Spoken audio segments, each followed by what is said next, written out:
Prigozhin, who tried to launch a mutiny against Moscow's high-level command system in June, broke the news of the crash of his special plane early in the morning. Several Russian authorities, including the Russian Aviation Administration, confirmed that Prigozhin's plane had crashed. All on board were killed. The plane he was on crashed north of Moscow on Wednesday, killing everyone on board, including Wagner's top commander.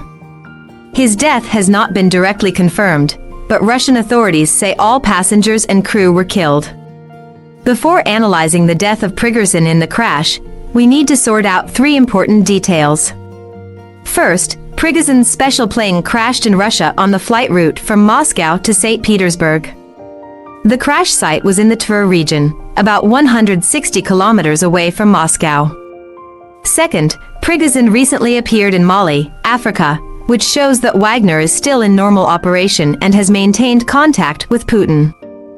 During the summit between Russia and African countries, pictures of Prigozhin in Moscow were exposed, which shows that the relationship between Prigozhin and Putin is very delicate.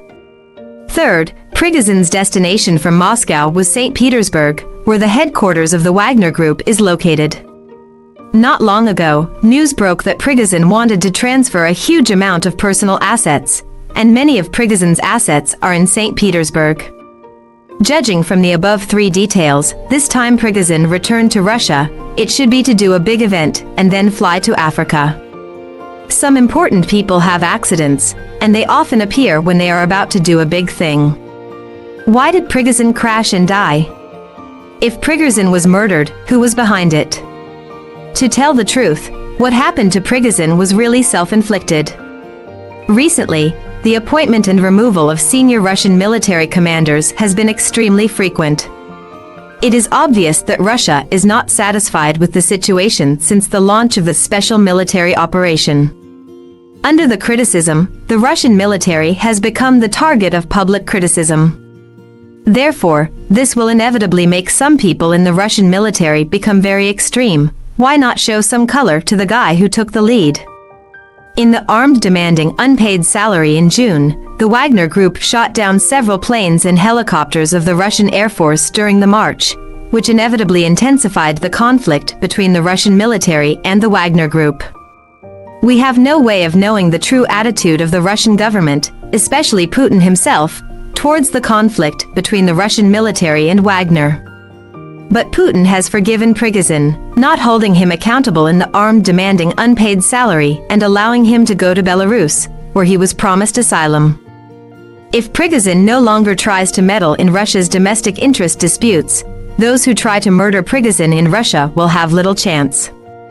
Recently, Prigozhin dared to return home, so it is inevitable that some people in the Russian military will take extreme actions. Of course, before the results of the investigation are released, any reasons for the crash of Prigozhin's plane are purely guesses. As for whether this incident was done by some extremists in the Russian military, it may be difficult to find an answer. Probable causes of Prigozhin's death in the crash. 1. The flight safety record of the Embraer Legacy 600 business jet that Prigozhin took is very good. This type of aircraft has never had a crash before. However, according to Embraer's statement, affected by the sanctions against Russia, the company has not provided after-sales service for this business jet of the Wagner Group since 2019. Combined with the flight data released by Flight Radar 24, the aircraft had performed a maneuver of pulling up and then suddenly descending before the crash, so the factors that caused the crash cannot be completely ruled out due to mechanical failure. 2. Insiders of the Wagner Group installed bombs on the plane. The rebellion that occurred 2 months ago not only had a great impact on Moscow, but also damaged Wagner's internal stability. Due to the inconsistent pursuit of interests, people within the Wagner Group who are dissatisfied with Prigozhin and Wagner's top management have every reason to install bombs on the plane. 3. Retaliation by the Russian Aerospace Forces. August 24th is a very special day.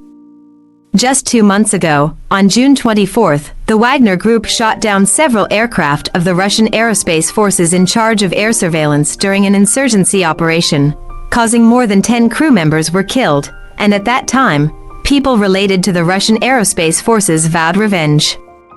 Therefore, it is also reasonable for the Russian aerospace forces to seek revenge.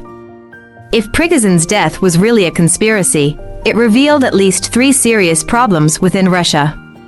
First, during the stalemate of the Russia-Uzbekistan conflict, high-level Russians were still intrigues and infighting, and the combat effectiveness of the Russian army was not brought into play at all. Second, the Russian army is trapped in Ukraine, and the situation in Niger, Africa, is critical. If Russia wants to exert its influence, Wagner is certainly the most suitable choice. Prigozhin's death may also mean that some Russians see Russia's geopolitical interests as less important. Third, Putin's influence on Russia has been greatly reduced. Putin forgave Prigozhin, but some people in Russia clearly disagree with Putin's attitude. In short, the death of Prigozhin in the crash is not a good thing for the Russian army in the conflict between Russia and Ukraine.